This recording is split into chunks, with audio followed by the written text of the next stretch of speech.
Hello everybody. आज हम बात करेंगे मूविंग ऑन के बारे में।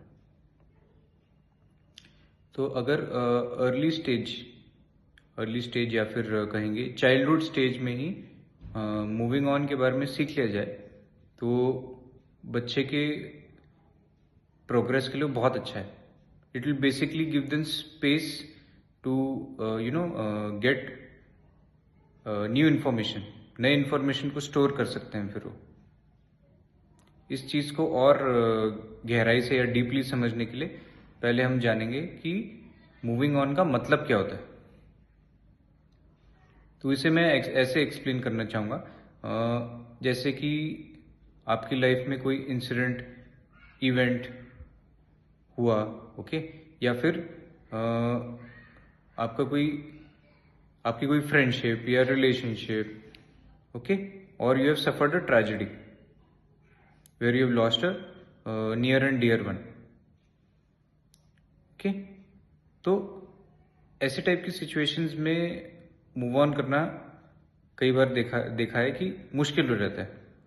कोई इंसिडेंट हो गया, कुछ इवेंट हुआ, या फिर कोई आपकी फ्रेंडशिप थी या कोई पर्सन जिससे आप क्लोज थे वो अचानक से टूट गया due to whatever reason. तो उससे मूव ऑन करना बहुत मुश्किल हो जाता है, because you are like stuck. आप स्टक हो गए हो एकदम से अपने पास्ट के साथ, ओके, मतलब आपका एक अटैचमेंट है। तो उसके लिए इससे आप निकलने के लिए आप क्या कर सकते हैं? तो इट्स बेसिकली लाइक कि पहले वो जो भी सिचुएशन है, जो भी इवेंट है, उसको इतना समझना कि क्या इस चीज़ के बारे में सोच के मुझे कोई बेनिफिट है। अगर कोई सिचुएशन है जिसको आप चेंज ही नहीं कर सकते, ओके, तो उसके बारे में सोचने का क्या फायदा। अभी इस चीज़ को समझना बहुत मतलब इम्पोर्टेंट है for the person who has जिसके साथ ये हुआ है, ऐसे कोई भी इवेंट ऐसे हुआ है, ओके। अगर वो इंडिविजुअल ये चीज़ समझ गया कि